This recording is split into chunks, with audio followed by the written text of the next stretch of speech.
Tereng, tereng, tereng, tereng. Hello, good people. My name is Fahri from Class 2B English Literature at BSc Margana.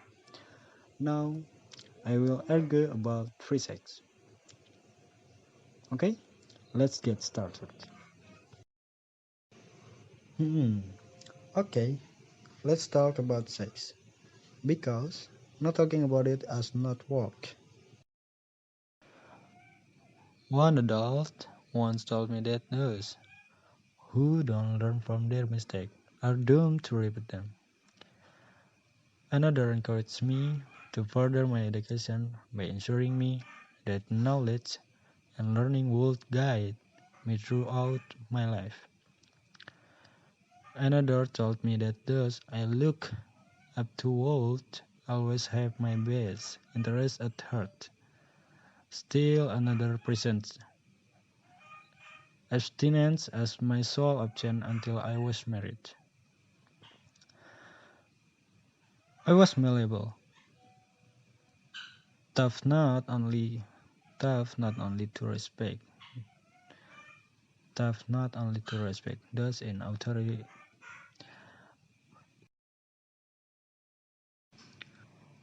I was malleable, tough not only to respect those in authority over me, but to unquestionably acknowledge their intelligence and guidance as being correct. Sitting in a classroom, I was shown graphic slide of STIs, educate regarding relationship, pressure, and sexual assault.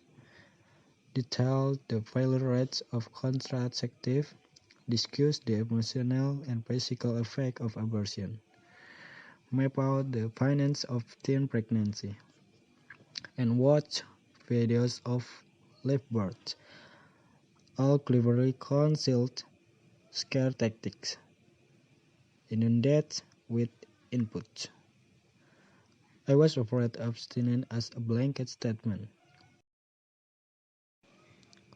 Would like a child down the road of harsh release that would undoubtedly befall me if were to deviate from that I was taught. There it was. There wasn't much of a choice really. Either avoid sex or risk disease, infection, unhappiness, unstable finance, and physical pain. So, we didn't talk about it. If this truly was the reality, why would we? I understand their goal. My parents, my coach, my family, my leaders, and my teacher saw high rates of STIs and teen pregnancy and decided collectively as a society that the best way to address that issue was to avoid addressing the effects. They chose to perpetuate abstinence only education, advocating for increased federal funding of programs with stipulation to completely withhold information regarding contraceptive, except to discuss their failure rate.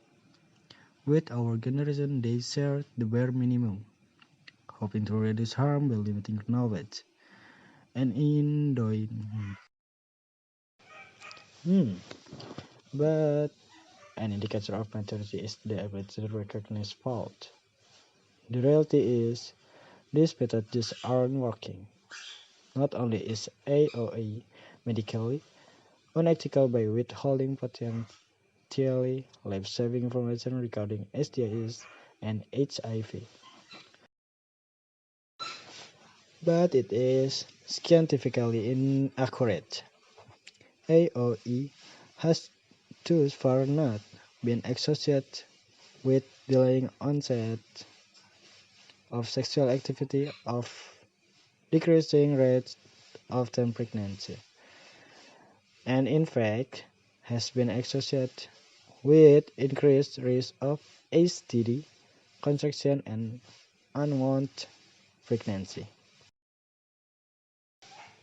Let's take a page from other Western developed countries.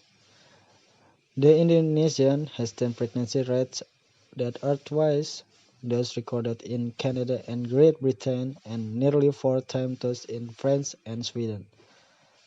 This is not because Indonesian teens are more sexually active or have a earlier age of onset of sexual activity. It is because they are less likely to use any contraceptive method than 10 in these 4 countries. The reality is whether society choose and acknowledge it. Teens are having sex. Their decisions are not ours to make. I was taught from a young age that to omit the entire truth is to lie.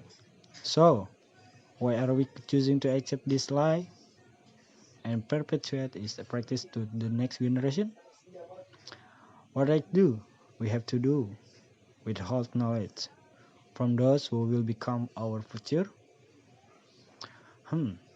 We consider acknowledge an ultimate tool in regard to history, nutrition, language, and disease prevention, yet feel inclined to limit knowledge when talking about sex. We send we send students out into the world, often with little more understanding than that when sperm and an egg interact, a baby may result. So yes, with our loved ones in relationship, in classroom, and at home, I think it's time we talk about sex. Rather than withholding truth, let's collectively empower with knowledge. Okay, that's all from me. I hope we are keep away from free sex. Cheerio.